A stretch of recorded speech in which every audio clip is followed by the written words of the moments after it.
Hello, welcome to our monthly Metro Atlanta Trauma Advisory Committee Trauma Symposium Meeting Conference. We have a great speaker today. I want to thank everybody for some of their patience. There's apparently a big faculty meeting going on over at the Medical Education Building, which is kind of stretching us a little bit, but looking forward to this talk. Dr. Stacy Reynolds is one of our faculty here at the Department of Emergency Medicine. She's actually done both the pediatric and emergency medicine residencies. Has been here for 11 years now. It's great to have it, and especially with the growth, particularly since the Levine Children's Hospital as well. I think you've seen a lot of change in pediatric and care across the spectrum here. The topic today, human trafficking victims in the healthcare setting. We were just talking about this a little while ago. It's kind of disturbing when you hear this, but I mentioned the fact that one of the highest traffic times we had in the last several years was at the DNC convention. Kind of makes you wonder about all those politicians. That's just a really scary concept, but this is obviously an issue that probably pervasive with any large-scale event that goes on. But we look forward to Dr. Reynolds' input here and what we can do and how we can help in this problem. Thank you. Hi, everyone. How are you doing? This is a little bit of a depressing post-lunch topic, but hopefully you'll leave here today and feel a little bit more informed and empowered to help out with these victims in the healthcare setting. So my name is Stacy Reynolds. I'm an emergency physician in the Department of Emergency Medicine. I'm also the medical director and the program manager for this team. I work very closely with Emma Ebbets, who's a PA in the Department of Emergency Medicine and is the co-medical director for the team. And then Kendra Edwards, who is not able to be here today, is the lead coordinator for our team. She's a licensed clinical social worker and also a trauma therapist. And so she has incredibly elevated the model of the services that we're able to provide to our patients. All right, so the only disclosures we have is that we're a grant-funded team. So we started out last year with an award from the National Human Trafficking Commission, and then for the next 3 years, we're funded by the Office of Victims of Crime in the Department of Justice. And hopefully when you leave here today, the goal is really to empower trauma providers to recognize and respond to human trafficking survivors in the healthcare setting. All right, so let's define human trafficking. So the Trafficking Victims Protection Act basically defines human trafficking as the recruitment, harboring, transportation, provision, or obtaining of a person by force, fraud, or coercion. And this force, fraud, or coercion piece is a big part of this. And it can be really for any of the following. So labor or any services, including involuntary servitude, debt bondage, or slavery. Oftentimes those are contractual arrangements where the victim may not even recognize just how much they're being taken advantage of. Commercial sex acts and commercial sex trafficking, which I think is what we probably recognize most effectively in the healthcare setting. And then finally, we're going to drive home this point over and over and over again today. It's really one of the key take-homes. There is no such thing as voluntary participation in any kind of commercial sex act under the age of 18. And so the whole force, fraud, and coercion piece goes away. A girl comes in and tells you she's an escort and she's 16. Her boyfriend or her controller or her 16-year-old girlfriend may have talked her into that concept, but that doesn't exist. All right, so a great way to summarize concisely all the complexities of this topic, I think, would be to show you this video, which is put together by the Department of Homeland Security. So this is a great little couple-minute video clip that gives kind of a great overview of this issue. So let's give this a go. What is human trafficking? Human trafficking is modern-day slavery. It is the exploitation of a person through force, fraud, or coercion. Human smuggling and human trafficking are different crimes. Human smuggling is the illegal movement of someone across a border. Human trafficking is the illegal exploitation of a person. Human trafficking is about exploitation, not transportation. Human trafficking is a highly profitable crime and a violation of human rights. It occurs in every part of the world, including here in the United States. It happens in our big cities, our suburbs, and even in rural towns. It can happen to anyone. Human trafficking victims can be U.S. citizens or from other countries. Victims can be any age, race, or gender. But one thing they share is that they are vulnerable to being exploited. There are different types of human trafficking, including sex trafficking, forced labor, and domestic servitude. Sex trafficking victims are manipulated or forced against their will to engage in sex acts for money. Sex traffickers might use violence, threats, manipulation, or the promise of love and affection to lure victims. Truck stops, hotel rooms, rest areas, street corners, clubs, private residences. These are just some of the places where victims are forced to sell sex. Any person under the age of 18 involved in a commercial sex act is considered a victim of human trafficking. No exceptions. Forced labor takes on many forms, and it happens here in the US and overseas. Through forced fraud or coercion, victims are made to work for little or no pay. Very often, these victims are forced to manufacture or grow the products that we use and consume every day. Victims of forced labor can be found in factories, on farms, doing construction work, and more. Victims of domestic servitude are hidden in plain sight, forced to work in homes across the United States. Their traffickers sometimes take their identification papers and travel documents in order to limit their freedom. They are prisoners, working as nannies, maids, or domestic help. Every year in the United States, thousands of human trafficking cases are reported, but many more go unnoticed. That's because human trafficking is a hidden crime. Victims might be afraid to come forward, or we may not recognize the signs, even if it's happening right in front of us. We need to bring this crime out of the shadows. That's why the Department of Homeland Security created the Blue Campaign, to take a stand against modern-day slavery and help combat this heinous crime by raising awareness of human trafficking around the country. But we can't do it alone. We need your help. So what can you do to stop human trafficking?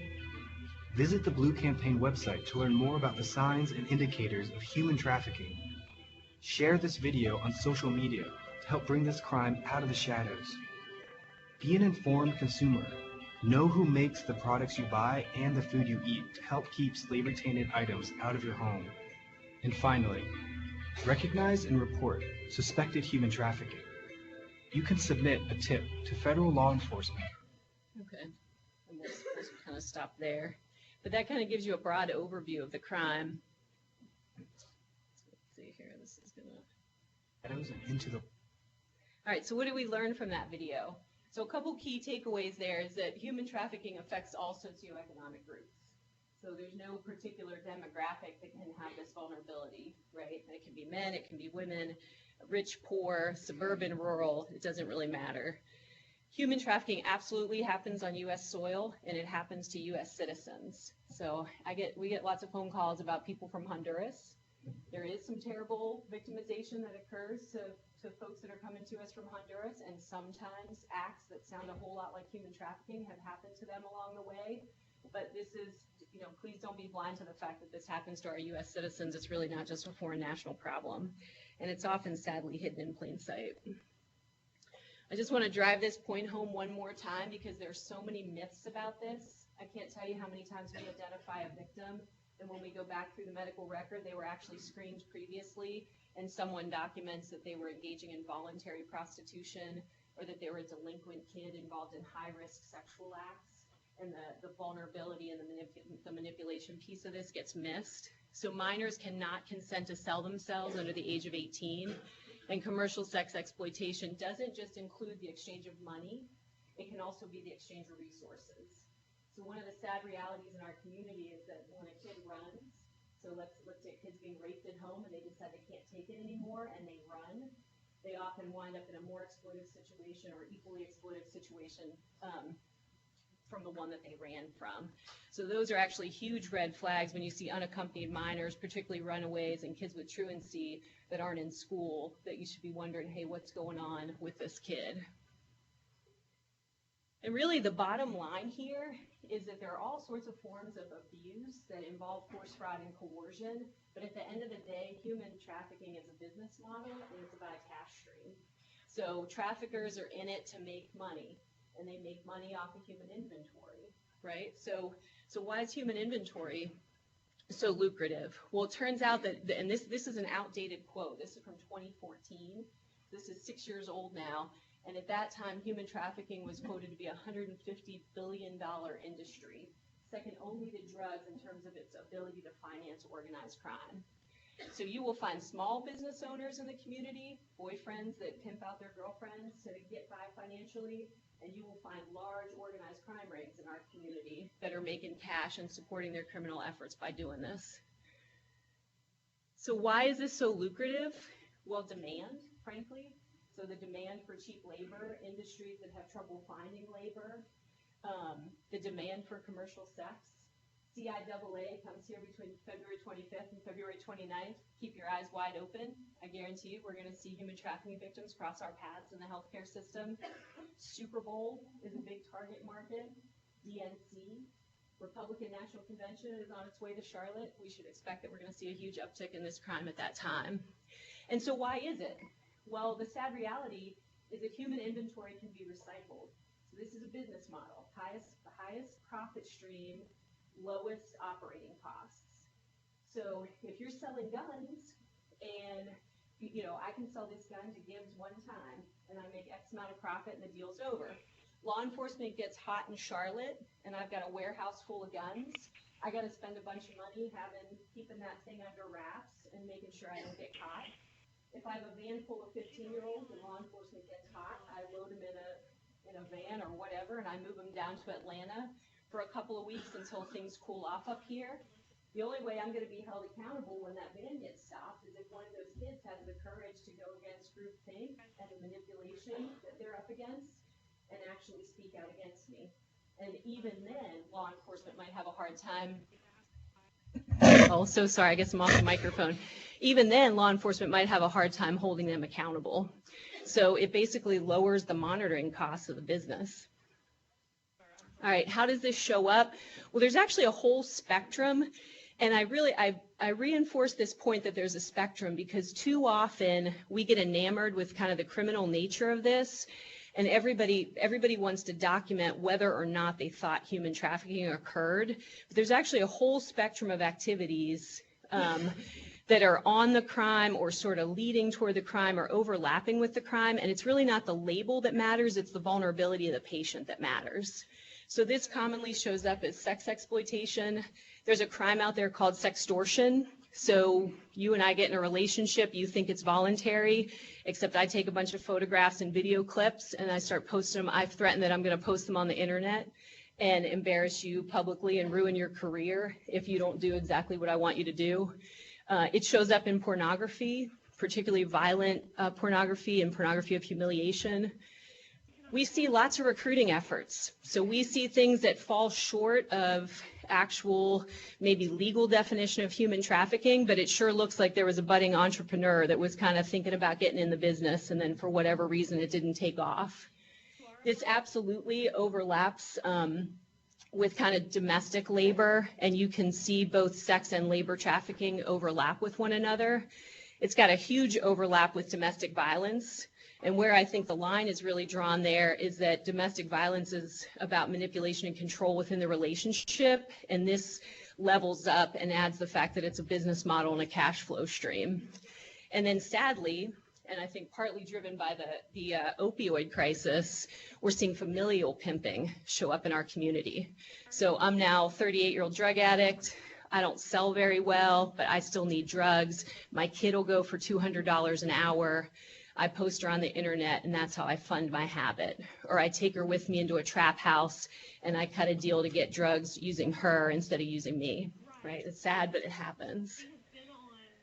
All right, so this is we're not going to belabor this too much, but I'll show you this framework when we work through a case in a little bit. This is from the Coalition to Abolish Slavery and Trafficking, and so this kind of breaks down this ends, means, and process piece.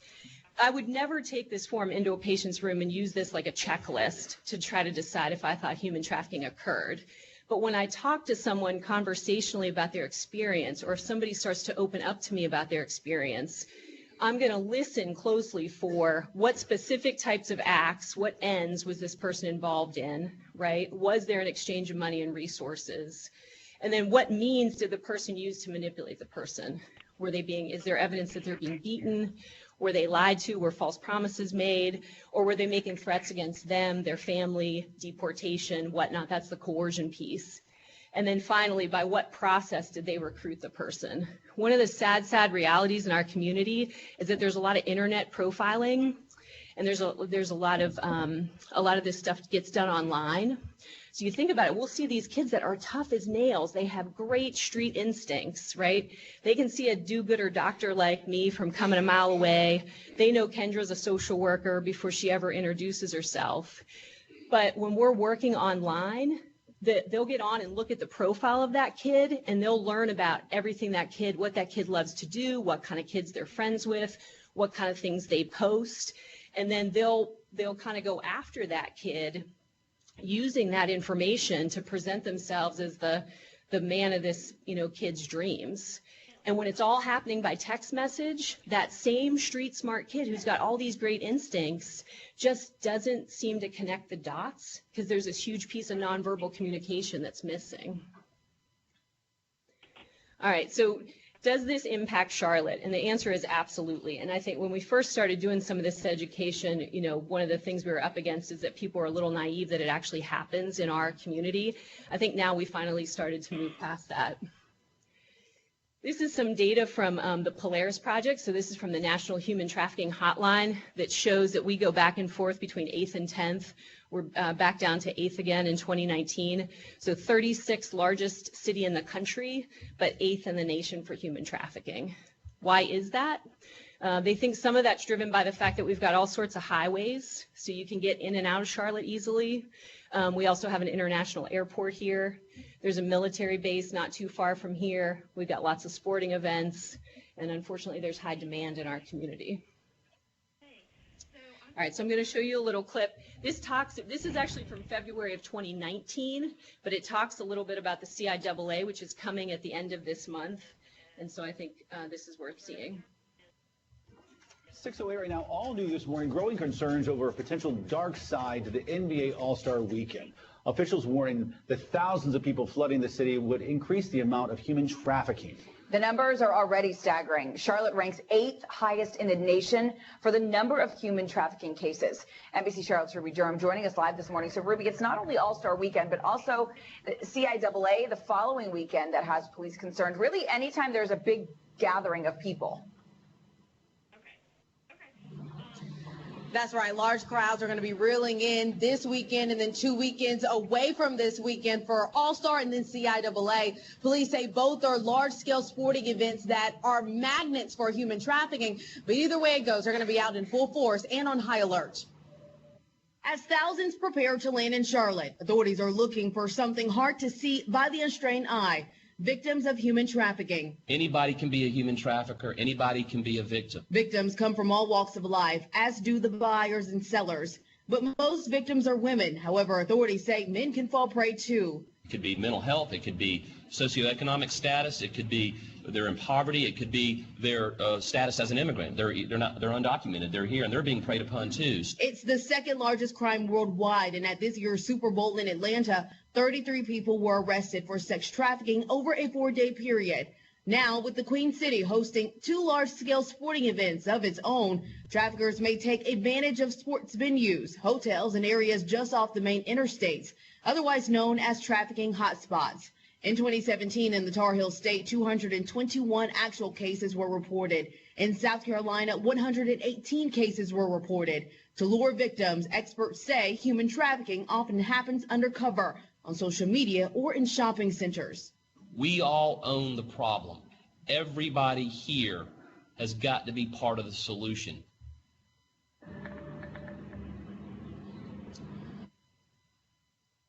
So that sadly kind of gives you the perspective of some of the events and vulnerabilities that happen in our community and how common this is.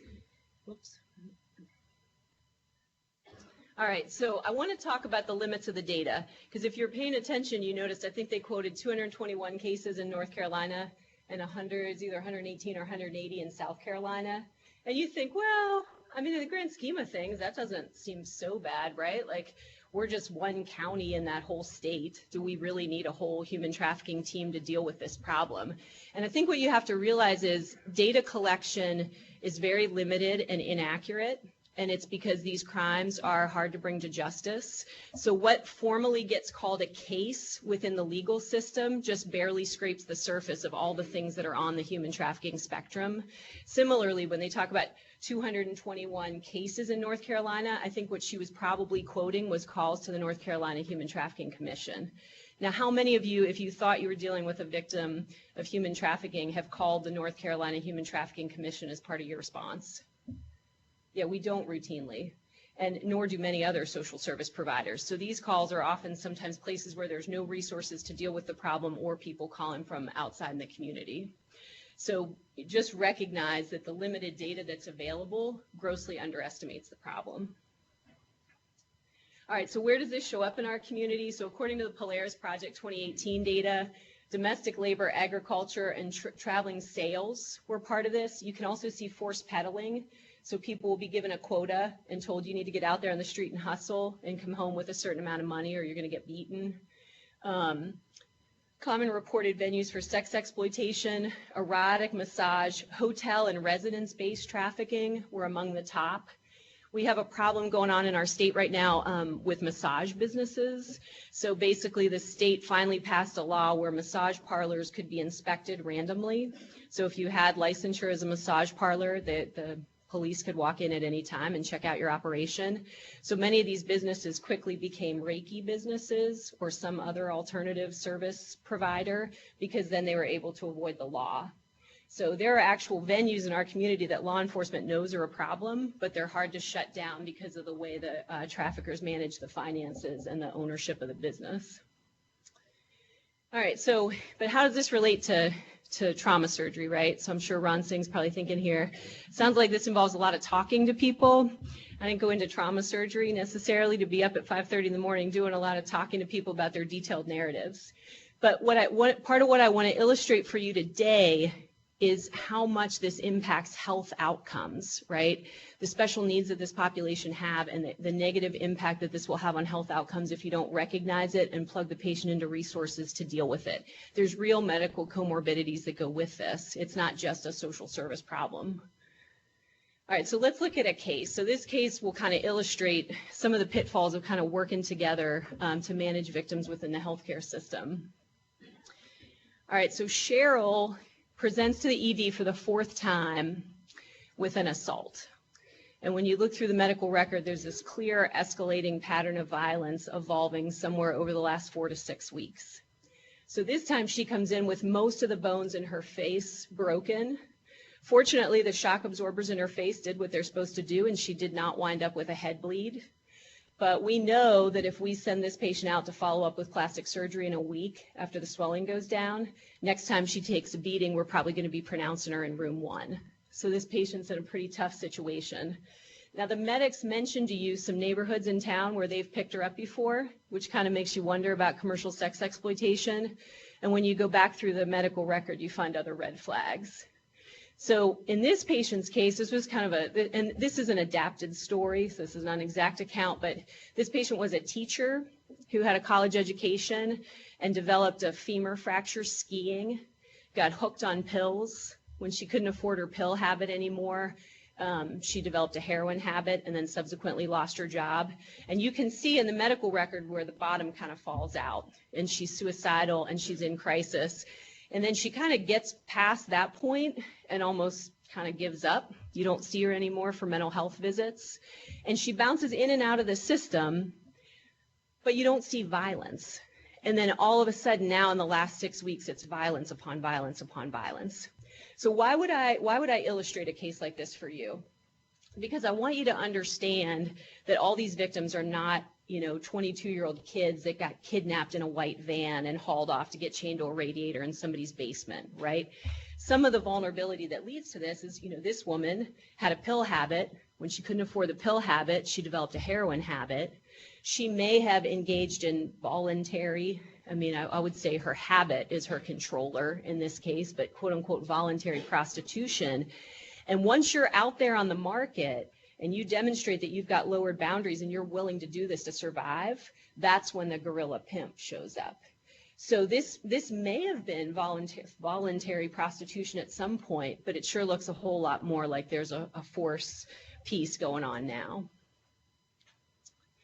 All right, so is a case like this going to make the North Carolina data? Is this going to be the 79th case in our state? No way, right? If you call the FBI tip line at 3 o'clock in the morning, you think the cavalry is going to ride in? No, that's not how this is going to work. And if you label this human trafficking in the chart and document all this stuff about whether or not you think it's voluntary prostitution or human trafficking, is anything about this patient's healthcare plan going to change? No. So that's not the focus, right? The focus for us is the polyvictimization and the risk for lethality if we don't do adequate safety planning with this patient and get resources in place for her, right? She's at risk for incredibly poor health outcomes and or dying, right? This patient's going to really struggle to follow through to get a plastic surgeon to fix her face.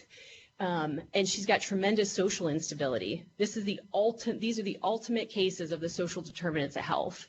And so if we don't recognize and address that impact on the health outcomes, we're not going to succeed with these cases. And this won't be the 79th case in our state, but this is very much on the human trafficking spectrum. All right, so how do you engage a potential victim? All right, and you're going to have to, some of this is kind of tongue-in-cheek, but we see all sorts of wacky stuff, so I'm going to talk to you about it.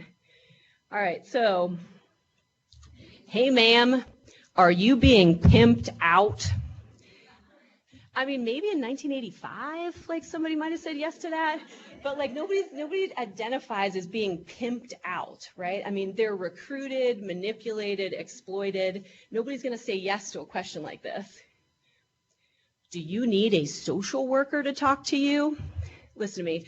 Asking a vulnerable patient in an emergency department if they want to talk to a social worker is like asking somebody who needs a root canal if they're ready to see the dentist, right? It's not, many of these victims have been in and out of this system. They don't have a lot of trust in the fact that the system's going to be able to help them or rescue them. And this is not necessarily the best way to engage.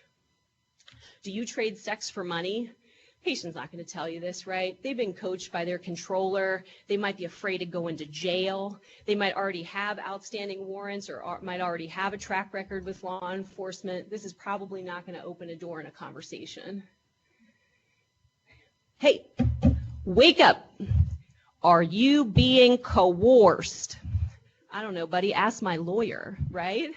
Nobody identifies with that, right? You can't go in and talk to the patient about force, fraud, and coercion and expect that to be a checklist they're going to say yes or no to. You have to engage the patient in a narrative dialogue, and as they tell you their story, once you recognize the pattern, you kind of can extract from the story, or you can extract from the details of the medical record that that's what's going on. And then, are you a victim of human trafficking? And I can't tell you how many times I see medical records in someone who ultimately gets identified as a victim, where some medical provider very appropriately recognized the indicators, and then they document in the medical record that they screened out for human trafficking, right? So please don't do that, because the implications of someone considered experts, like physicians, nurses, that deal with trauma patients all the time, to have that in the person's record can actually hurt their case down the line. So the label of the crime is not what we want to be enamored with. It's the polyvictimization and the risk of negative health outcomes, and the need for safety planning is where our focus needs to be. All right, so really it's about creating emotional and physical safety. And so one of the favorite things I like to say to patients is, hey, look, I'm worried about you. It's hard to argue with that, and most people appreciate that you care and that you're trying to be compassionate.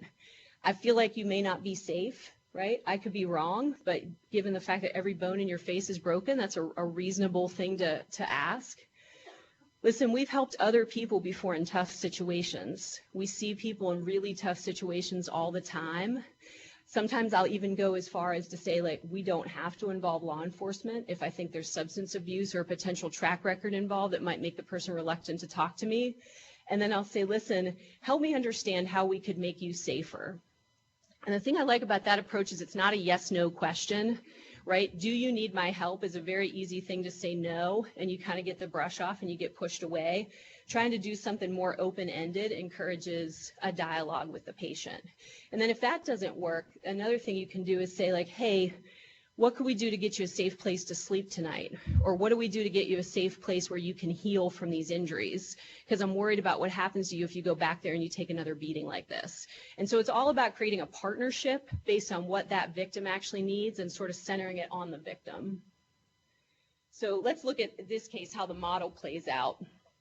So this patient, when you talk to her, had to do sex acts for drugs and money. Her controller would restrict her access to drugs. He'd force her to go into withdrawal. So withdrawal was especially traumatic and painful for her, so he would use it against her when she wasn't cooperating or she wasn't making quota. And then there's obviously recurrent violence. All right, and so how did he get her in the first place? Well, the patient was kind of hitting rock bottom with her habit. And so this guy offered her protection and stable housing and said, hey, if you work for me, I can make sure that you've got a steady stream of drugs and I can help you get off the street. Except none of it turned out like that after she actually said yes to the offer. All right, so she agreed to a respite shelter but refused to speak with law enforcement, which makes sense given some of what's going on for this patient. And she was discharged to a shelter. All right, so if you actually speak to her, what she really wants is referral to drug rehab. But when in the initial ED encounter, she's falling asleep and she's unable to safety plan. And so we see this a lot, and this is why the safe handoff between the departments is so important. Because oftentimes we will, we'll get information from medic, we'll have information from the medical record. This patient may be a frequent flyer for us, and so we can kind of tee up some of the details to make the connection that, hey, there might be something going on with this case. But then ultimately the patient is way too emotionally exhausted to be able to engage in any kind of meaningful conversation, and so that really has to happen with the admitting service often the next day. All right, so let's look at one more case. So that case was probably more of what I would call a small business owner, right? Like kind of a guerrilla pimp on the street. This case is something that's probably a lot more organized and has a lot more victims attached to it.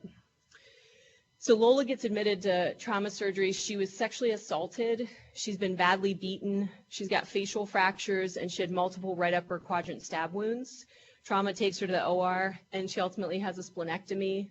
And so the team's concerned because when you look back through the medical records, you see some of the red flags. All right, so one of the red flags that will often show up, and this is one of the things we've come to appreciate in our data, is the recidivism between different sites. So these patients will often shop the system. One of the big sites where we see connectedness between us and Atrium Health University City. So University City is right up against the hotel corridor, and that ED sees about 260 patients a day. So it's very quick in, very quick out. It's 4 or 5 patients an hour kind of pace. And so it's a nice place for a controller to take a victim, right? Because nobody's really got time to ask too many questions. We'll also see cases bounce between us and Mercy and then Pineville as well. So in our current grant, one of the next steps is, now that we kind of have a framework in place at Maine, is we're going out and doing education in some of these other sites and then providing consult services so that some of those other sites through their Code Hope champions can call and get assistance to work with victims so that we have more of a true safety net with the healthcare system. All right, so let's talk a little bit about the timeline for SANE exams. We have some of our SANE team back there, so these guys know this well. A SANE exam is, it's just not an easy exam to go through. And many patients, often sleep deprivation is part of what goes on for them, right? Because they're up trying to make quota at night. And so by the time we see them at 3, 4 o'clock in the morning, they may have been in some escalating cycle of violence and may not have slept or even had a decent meal for a while. And so it's not shocking when these patients tell you, no thanks, I don't want a SANE exam. If you circle back and talk to that patient 12 or 24 hours later after they've gotten some rest and food and had a chance just to take a pause and recover a little bit emotionally, you often get a very different answer. And so we really encourage people to be very victim-centered in the timeline that they craft for how you're going to pursue things, right? We have 72 hours to get the kit. This doesn't have to be a crash and burn decision if it doesn't make sense that the patient can actually partner with you right now. All right, it's important to document that sleep deprivation and exhaustion and the emotional state of the patient, right? Definitely write down that they could barely keep their eyes open when you're trying to talk to them. But please avoid labels like human trafficking and prostitution, or screened out for human trafficking, or voluntary prostitution. It adds nothing and it can later damage a case, right? We rarely have enough information in these single point encounters to know for sure what's going on, so leave that to law enforcement. What is powerful to document, though, is the vulnerabilities of the patient and any objective findings of injuries, malnutrition, untreated medical conditions, right? Somebody's diabetic or has a seizure disorder, but they're not getting help for it. That may be because they're in this chaotic cycle and or not able to access healthcare because of the influence of their controller. And so those are all very powerful things to document. All right, so what matters from a medical outcome standpoint? Well, this patient probably should have STI and HIV screening and would qualify for free care resources if we found a problem here in the ED. If the patient's emotionally ready for it and willing to engage us, we will focus on pregnancy testing and prevention of unintended pregnancy, because having a baby in this situation can set the baby up for victimization and can be a huge source of additional trauma for the victim. So anything we can do to help avoid future unintended pregnancy, I think, is valuable. And then obviously this patient's going to need post-splenectomy care and wound care. And what you have to recognize to achieve good surgical outcomes in these patients is that the patient population often struggles with self-efficacy. So what do I mean by that? Well, this patient was part of a big operation. She was part of a brothel. It operated as a cantina, so it looked like a restaurant by day, but at any time a client could come in and decide they liked their waitress and take her in the back, and other services were provided. Multiple victims, probably organized crime, not known for sure. Well, this girl's been in this situation since she was 15. She doesn't cook her own meals. She doesn't do her own grocery shopping. She doesn't go to the store to buy her own clothes. She's not allowed to pick the color that she wears because the people that she works for are gang affiliated, and so they have a strict code about how that operates. And she has never managed money. She's never driven a car, right? What do you think the chances are that we're going to change trauma surgeons on Monday and say, okay, you're ready to go, and this girl's just going to take it from there and do swimmingly because we put her in a safe house? Right? So you have to recognize somebody that's been controlled to this extent for this period of time is going to struggle with their medical outcomes, and that's where we can help plug them into more intensive resources. All right, so one of the things I recommend is that you really should do early active coaching with the nurses, right? Can this woman clean her own wound and change her own dressing? Can you set up a schedule with her where she's got to manage certain aspects of her care or keep track of when certain things are due? We really should engage the patient early on at the bedside and see what they're capable of. What is their level of self-efficacy? Because it will give you a lot of insight to how this patient's going to do, so that you don't send them out thinking like, oh, we did our part, we got her a safe house, and 2 weeks later you're admitting her with a huge intra-abdominal abscess. So you had a 25-year-old kid that should have had this fantastic trajectory of healing, and instead she's got this incredibly complicated medical course, and it's because we never really addressed her social determinants of health that are going to hold her back. All right, so mind-body connectedness is an issue with this patient population, and so I'm going to talk just briefly about polyvictimization and the impact of complex trauma, because I think once you understand this and you can get your brain around it, it's a lot easier to deal with some of the triggering and some of the other complexities that can come with working with this patient population. So the definition of complex trauma, according to the National Child Stress Network, is exposure to repeated traumatic events, often of an invasive interpersonal nature, that basically disrupt the patient's capacity for secure attachment, self-care, and impact how the victim will view themselves and their potential for future positive outcomes. So the problem with complex trauma is it's a lot like being a prisoner of war. Like there's this ongoing abuse, but there's no clear horizon for where it ends, right? Child abuse survivors often experience the mental health outcomes of complex trauma, right? Because you're attached to your abuser, you're completely dependent on your abuser, and other than maybe your 18th birthday, there's no clear horizon for when you're going to get pulled out of that situation. So what happens is you wind up with kind of a broken lens because the natural psychological adaptation to that constant stress with no clear horizon for freedom is that you really have to adapt your expectations and what you believe is possible for yourself to be able to survive that level of ongoing victimization. And so this isn't just a human trafficking adaptation, this is a human adaptation. You'll see this in cancer patients. You'll see this in patients that have horrific trauma and are in and out of the hospital multiple years in a row before they finally get on the road to recovery. We already talked about childhood trauma, and then you'll see this in refugees and prisoners of war. And so I think I really like this quote because this really helped me get my head around this concept. So this is a quote by Viktor Frankl. He said, "Everything can be taken from a man but one thing, the last of human freedoms, and that's to choose one's attitude in any given set of circumstances and to choose one's own way." Now, Viktor Frankl was a pretty amazing person. He was a neurologist and a psychiatrist who was Jewish and landed in a concentration camp very early on in the war. So he survived not one, but 4 concentration camps and spent most of World War II in captivity. And the whole time he looked at that experience from the lens of a neurologist and a psychiatrist. And he talks very vividly about what he noticed between people who were able to survive and people who didn't make it. So he said, one of the things that led to survival was a pragmatic realism and an acceptance of your situation. So the extreme optimist, the guy who gets up every morning and says, the Americans are coming for us, they're going to be here by Christmas, all we need to do is make it till Christmas and we're getting out of here, you know, just stay positive, it's going to be over soon. And then December 26th comes and goes and the Americans are nowhere in sight. That guy gets pneumonia and he's gone by New Year's. And he saw that happen over and over and over again, the overwhelming grief that came from failed expectations and the impact that that had on people, the mortality that that created for people. So when you see these patients who, from our perspective, it seems like they've given up on themselves, you have to realize that that is not so much about the weakness or the defeatedness of that person.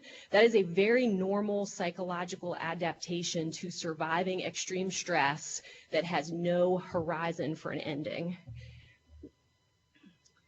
All right, so mind-body disconnection is extremely common. This is especially true in people that are victims of sex exploitation. You think about it, our whole biochemistry is kind of wired to connect through sex. So if you are forced to give yourself away a dozen times or 20 times a day, it's very hard to turn that off unless you disconnect from your body. So we'll see girls who will come in and talk, they'll use language like, I had so many bodies, or they'll say, you know, like from the neck down, it doesn't matter, but from the neck up, it does. You'll hear these crazy things that victims will say that the teenagers probably articulate it the best. The old, like adult patients won't always put it to words, but you'll see the same behaviors. And so what you need to realize is if a patient is struggling with these psychological symptoms of their trauma, then you know, you shouldn't take it for granted that they're going to be able to manage their wound care and their antibiotics and their outpatient plan. They may need additional support. They may also struggle to come back for follow-up appointments. And it's not because they don't appreciate what you did for them. It's because they struggle with self-efficacy in general. All right, so what's HTMAT all about and how can we help you? So HTMAT, it's kind of an unfortunate, acronym actually, but that's what happens when you write a grant on 3 weeks notice. So it's we do not clean up chemical spills. We're the human trafficking emergency medical advocacy team. And basically what the team is all about is centralizing a learning curve to try to learn how to better manage these patients, both medically and from a psychosocial standpoint, and about creating partnerships in the community that allow us to address the social determinants of health that come with these patients, because you certainly cannot manage these patients in isolation. Recovery from this type of trauma takes a long time, and these patients need a lot of support to get through that process. So we're a 24/7 hospital-based response team. Really our goal is that at the end of 3 years, we'll have made some inroads in developing evidence-based practice for how you provide hospital services to this population. We function currently as a subspecialty partner of DV and child protection. As we talked about before, this violence or this type of victimization often overlaps heavily with DV and child abuse. And so if you mistake this for DV, that is absolutely fine. DV will call us if there's a problem.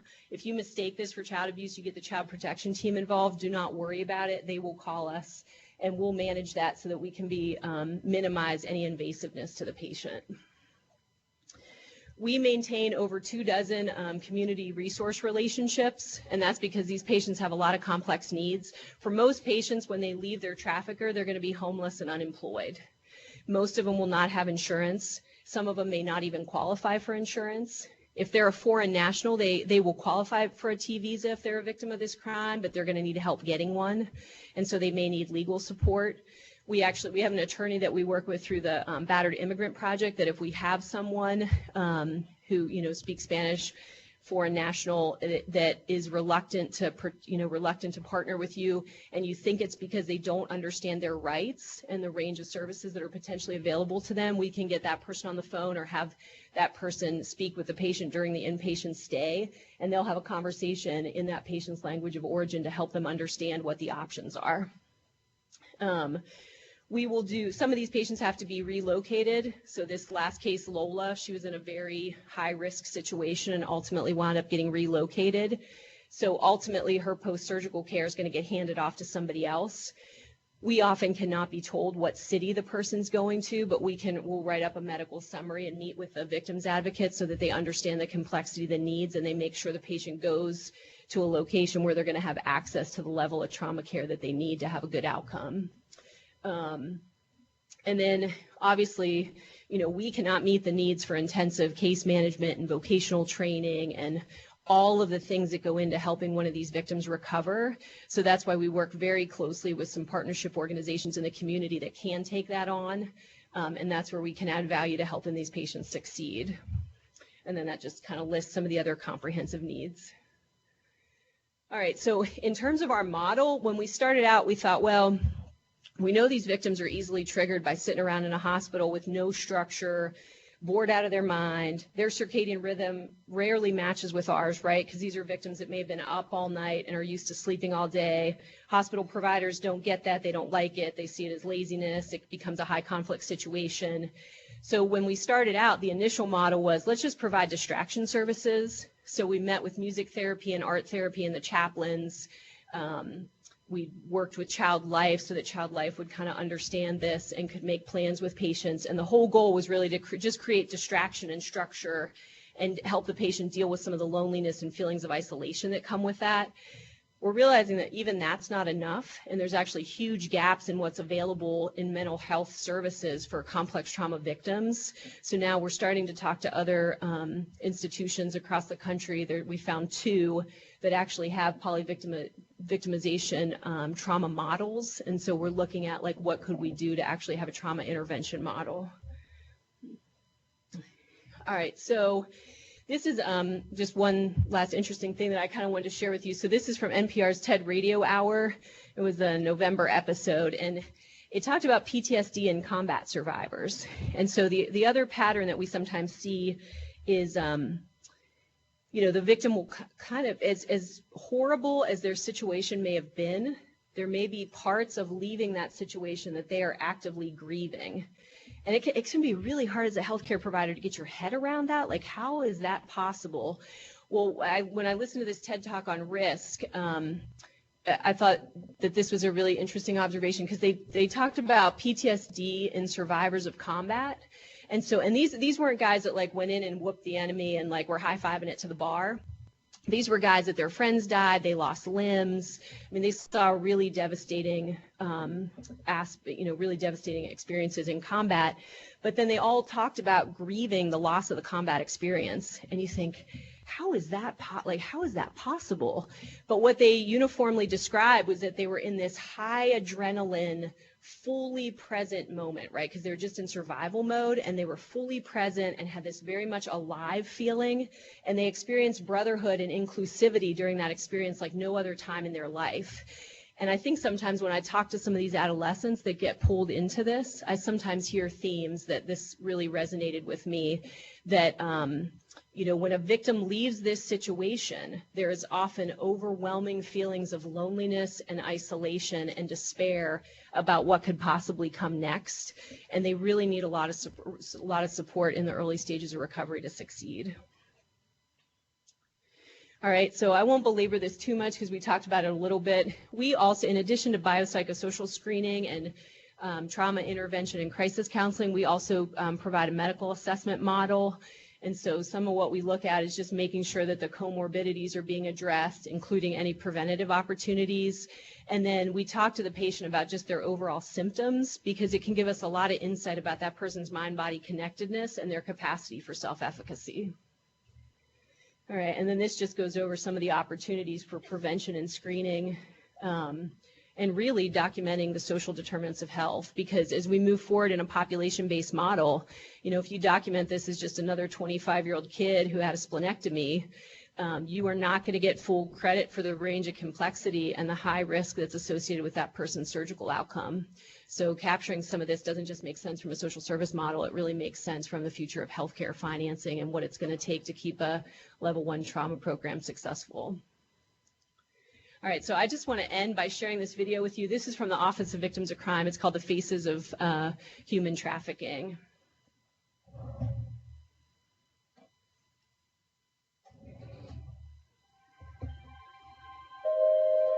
My trafficker was my husband.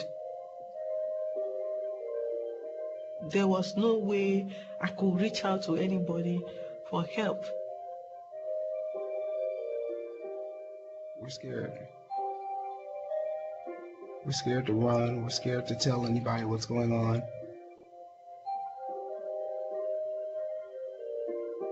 It was an incredibly violent situation. I felt like there was no way I could get out. Human traffickers can be just about anyone from any walk of life. A lot of the trafficking involves domestic servitude, hoteliers, restaurant owners, owners of massage parlors, agricultural farm owners. It can be a trafficker who tells a woman, I want to be your boyfriend, I love you, and if you love me, you're going to go out and have sex for money. It can be kind of psychological like that, or it can be more overt, more physical. It can be hitting, abusing, keeping them away from any support systems. Trafficking doesn't know any boundaries. The victim can be male, female, transgendered, anyone. And it happens all over America. I still see this attitude of it's just immigrants or it's just people in other countries. It happens to U.S. citizens so much more than people are aware. The natural stakeholders in this issue are certainly law enforcement, legal advocates, social service providers. There's other players involved as well. It is important to engage the community because victims often don't self-identify. They don't come forward to law enforcement. Thank you. Bye-bye. Citizens in the community are the eyes and the ears. It's medical workers, it's educators, it's personnel at homeless shelters. We can't do this alone. No one has the capacity to provide every single thing that a victim or survivor of human trafficking needs. There has to be a support system within the community, psychological counseling, shelter, and vocational education so they can reintegrate, become a healthy individual. there's an intentional effort to get everyone together so we know how to share resources, we know how to work together, and to make sure at the end of the day, a victim becomes a survivor.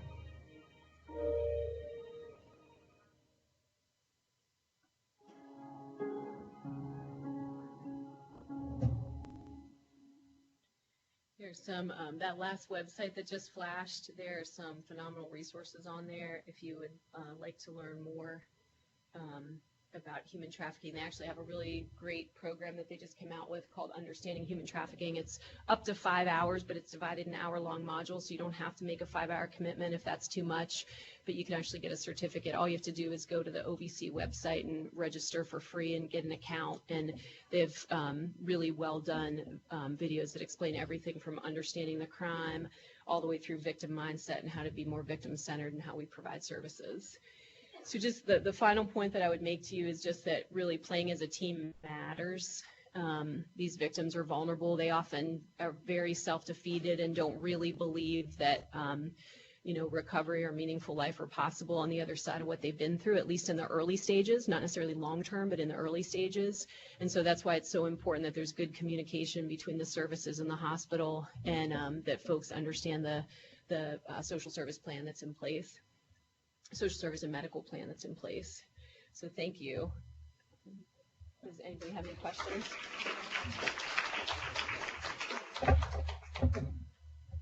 Yeah.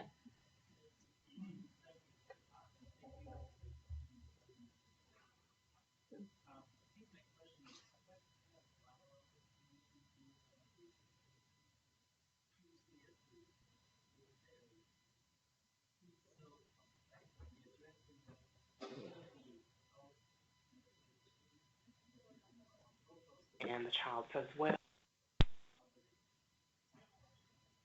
Yeah, absolutely. That's one of the big. Oh, say it again. Oh, I'm sorry. So he asked us the question. He said this sounds very complex, and so we talked a little bit about addressing the medical, but how do we do more to address the psychological and the other resource needs of the patient? And the follow-up as they leave the hospital. I mean, you nailed it when you said it's complex. It's hard to have somebody that's been in layers upon layers of victimization, particularly if it's gone on for years, who you're going to just like scuttle off to a safe house and they're going to live happily ever after. That's just not realistic. And I think that's probably why relapse can be high.